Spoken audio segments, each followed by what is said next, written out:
Hey pandas, today we're reading Dr. Seuss's Sleep Book. Book is to be read in bed.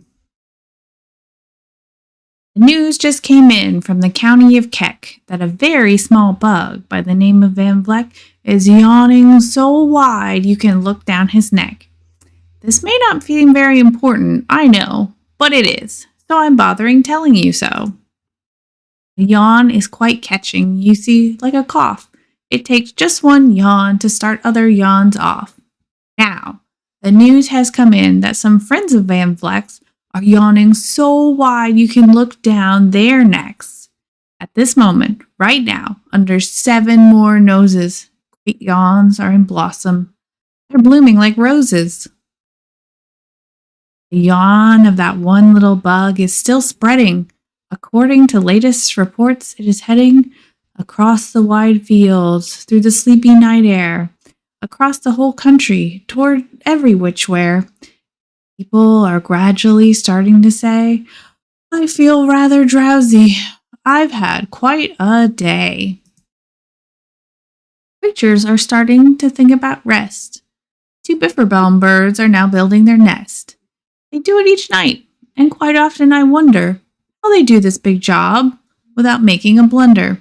But that is their problem, not yours and not mine. The point is, they're going to bed, and that's fine. Sleep thoughts are spreading throughout the whole land. The time for night brushing of teeth is at hand. Up at Herkheimer Falls, where the great river rushes and crashes down crags in great gargling gushes, the Herkheimer sisters are using their brushes. Those falls are just grand for toothbrushing beneath, if you happen to be up that way with your teeth. The news just came in from the castle of Krupp that the lights are all out and the drawbridge is up. And the old drawbridge drawer just said with a yawn, the drawbridge is drawn and it's gonna stay drawn till the milkman delivers the milk about dawn. I'm going to bed now, so nobody better come round with a special delivery letter. The number of sleepers is steadily growing. Bed is where more and more people are going.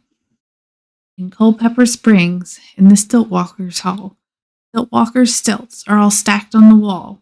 The Stiltwalker walkers have called it a day. They're all tuckered out and they're snoozing away. This is very big news. It's important to know, and that's why I'm bothering telling you so. Way out west in the town of Merced, the Hinklehorn Honking Club just went to bed. Every horn has been quietly hung on a hook for the night in its own private Hinklehorn nook. All this long, happy day they've been honking about, and the Hinklehorn honkers have honked themselves out. But they'll wake up quite fresh in the morning, and then they'll start right on in Hinklehorn honking again. Everywhere, creatures are falling asleep. Collapsible Frink just collapsed in a heap. By adding the Frink to the others before, I am able to give you the Who's Asleep score. Right now, 40,404. Creatures are happily, deeply in slumber. I think you'll agree. That's a whopping fine number. Counting up sleepers? Just how do we do it? It's really quite simple. There's nothing much to it. We find out how many, we learn the amount by an audio-teleo-talio count. On a mountain halfway between Reno and Rome, we have a machine in a plexiglass dome which listens and looks into everyone's home. And whenever it sees a new sleeper go flop, jiggles and lets a new biggle ball drop. Our chap counts these balls as they plop in a cup, and that's how we know who is down and who's up. Do you talk in your sleep? It's a wonderful sport, and I have some news of this sport to report. The world champion sleep talkers Joe and Mo Redzoff have just gone to sleep, and they're talking their heads off.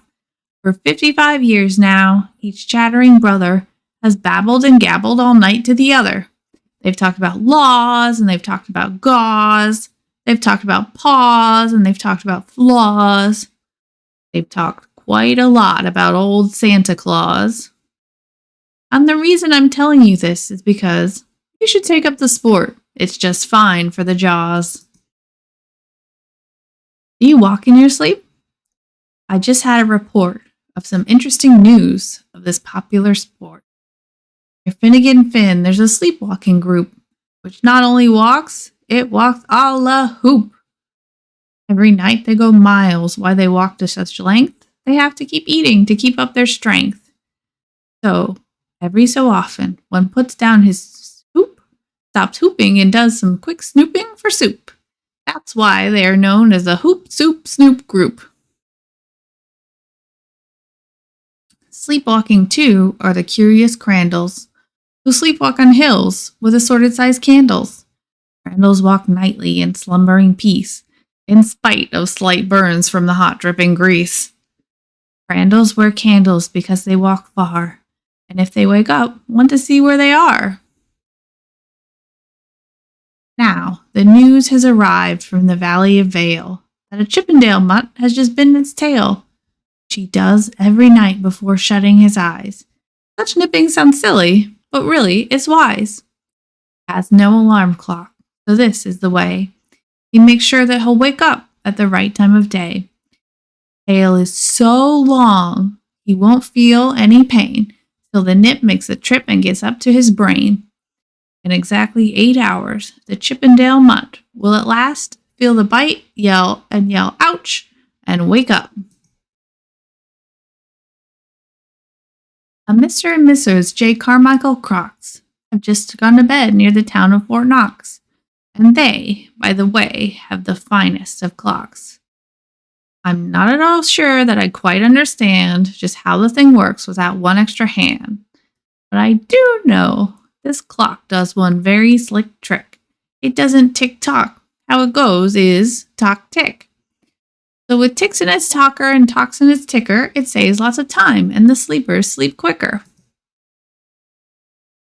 What a fine night for sleeping, from all that I hear. It's the best night for sleeping in many a year.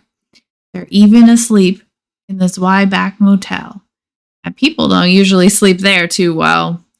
The beds are like rocks, and as everyone knows, the sheets are too short. They won't cover your toes. So, if people are actually sleeping in there, it's a great night for sleeping. It must be the air. It's a great night for snores. I've just had a report of some boys who are tops in this musical sport. The snortiest snorers in all our fair land are Snorter McPhail and his Snore-a-Snort band. This band can snore Dixie and Old Swanee River so loud it would make 40 elephants shiver. The loudest of all the boys is McPhail. He snores with his head in a 3-gallon pail. So they snore in a cave 20 miles out of town. If they snored closer in, they'd snore the town down. Do you know who's asleep out in Funa Laguna? Two very nice Funa Laguna baboona. We've added them to our Who's Asleep count, which has grown to a really amazing amount. Exactly 8,808 creatures are sleeping now. Isn't that great? A Jed is in bed, and the bed of a Jed is the softest of beds in the world, it is said. He makes it from pom-poms he grows on his head. He's sleeping right now on the softest of fluff, completely exhausted from growing the stuff. The news has come in from the district of Doft that two oft are asleep, and they're sleeping aloft. And how are they able to sleep off the ground? I'll tell you. I weighed one last week, and I found that an oft is so light, he weighs minus 1 pound. A moose is asleep. He's dreaming of moose drinks. A goose is asleep. He's dreaming of goose drinks. All well and good when a moose dreams of moose juice, and nothing goes wrong when a goose dreams of goose juice. But it isn't too good when a moose and a goose start dreaming they're drinking the other's one's juice. Moose juice, not goose juice, is juice for a moose, and goose juice, not moose juice, is juice for a goose. So when a goose gets a mouthful of juices of mooses, And Moose gets a mouthful of juices of gooses. They always foul out of their beds screaming screams. So, I'm warning you now, never drink in your dreams.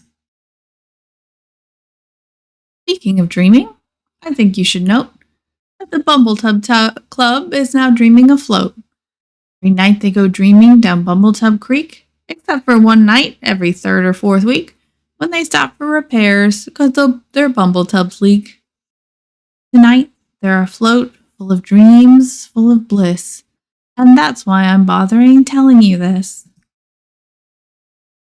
At the fork of a road, in the Vale of Vavode, 5-foot weary salesmen have laid down their load.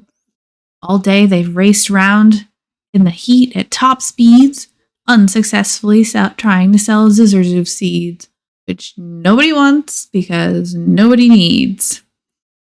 Tomorrow will come, they'll go back to their chore, they'll start on the road, Zizerzoofing once more. But tonight, they've forgotten their feet are so sore, and that's what the wonderful nighttime is for. Everywhere creatures have shut off their voices, they've all gone to bed in the beds of their choices. Sleeping in bushes, they're sleeping in crannies, some on their stomachs and some on their fannies. They're sleeping peacefully in comfortable holes, some even on soft-tufted barbershop poles. The number of sleepers is now past the millions. The number of sleepers is now in the billions. They're sleeping on steps and on strings and on floors, in mailboxes, ships, and the keyholes of doors. Every worm on a fishhook is safe for the night. Every fish in the sea is too sleepy to bite. Every whale in the ocean has turned off his spout. Every light between here and Farfoodle is out. And now, adding up things, we are way beyond billions. Our Who's Asleep score is now in the zillions. 99 zillion, 9 trillion, and 2 creatures are sleeping. So, how about you?